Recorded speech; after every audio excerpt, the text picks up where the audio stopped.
Welcome back to the mini blog. ಬಿಸ್ಲಿಗೆಲ್ಲ start ಆಗೋಗ್ಬಿಡ್ತು ಅಂತ ಫೇಸ್ ಎಲ್ಲ ಟ್ಯಾನ್ ಆಗುತ್ತೆ, ಡೆಡ್ ಸ್ಕಿನ್ ಎಲ್ಲ ಜಾಸ್ತಿ ಆಗುತ್ತೆ ನಮ್ಗೆ ಬರೋ ಬೆವರಿಂದ. ಇವತ್ತು ಅದರಿಂದ ಸ್ವಲ್ಪ ನಮಗೊಂದು ರಿಲ್ಯಾಕ್ಸ್ ಬೇಕು ಅಂತಂದರೆ ನಾನು ನಿಮ್ಗೊಂದು ದಿ ಬೆಸ್ಟ್ ಫೇಸ್ ಸ್ಕ್ರಬ್ನ ತೋರಿಸ್ಕೊಡ್ತೀನಿ. ಮೊದಲಿಗೆ ಹಸಿ ಹಾಲಿಂದ ನಾವು ಮುಖನ ಚೆನ್ನಾಗಿ ಕ್ಲೆನ್ಸ್ ಮಾಡ್ಕೋಬೇಕು. ಇದರಿಂದ ಡಸ್ಟ್ ಏನಾದರೂ ಇದ್ರೆಲ್ಲ ನೀಟಾಗಿ ಬಂದುಬಿಡುತ್ತೆ. ಆ್ಯಂಡ್ ಮುಖ ಸ್ವಲ್ಪ ಸ್ಮೂತ್ ಮಾಡೋಕ್ಕೆ ಹಸಿ ಹಾಲು ತುಂಬಾ ಹೆಲ್ಪ್ ಮಾಡುತ್ತೆ. ಇದು ಹಸಿ ಹಾಲನ್ನ ನೀವು ಡೈಲಿ ಬೇಕಾದ್ರೂ ಯೂಸ್ ಮಾಡ್ಕೋಬೋದು, ತುಂಬಾ ಒಳ್ಳೆ ರಿಸಲ್ಟ್ ಕೊಡುತ್ತೆ.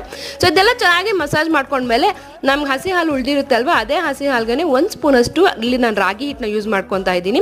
ಅಕ್ಕಿ ಹಿಟ್ಟು ಕೆಲವ್ರಿಗೆ ಡ್ರೈ ಆಗಿಬಿಡುತ್ತೆ, ಸೊ ರಾಗಿ ಹಿಟ್ಟು ಹಾಕ್ಕೊಳ್ಳೋದ್ರಿಂದ ಸ್ಕಿನ್ ಏನು ಡ್ರೈ ಆಗೋದಿಲ್ಲ, ಚೆನ್ನಾಗಿ ಅದು ಒಂಥರ ಸ್ಕ್ರಬ್ ಥರ ಯೂಸ್ ಆಗುತ್ತೆ. ತುಂಬ ಒಳ್ಳೆ ರಿಸಲ್ಟ್ ಬರುತ್ತೆ. ನೀವು ಟ್ರೈ ಮಾಡಿ.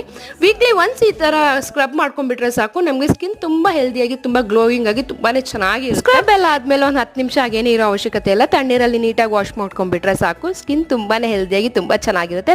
ಲಾಸ್ಟ್ ಟೈಮ್ ಯಾರೋ ಕಮೆಂಟ್ ಮಾಡಿದ್ರು, ಅಕ್ಕ ನೀವು ತೋರಿಸೋ ಫೇಸ್ ಪ್ಯಾಕ್ ಎಲ್ಲ ಬರೀ ಹುಡುಗಿರ್ಗೇನ ಅಂತ. ಇಲ್ಲ, ಹುಡುಗರು ಯೂಸ್ ಮಾಡ್ಬೋದು.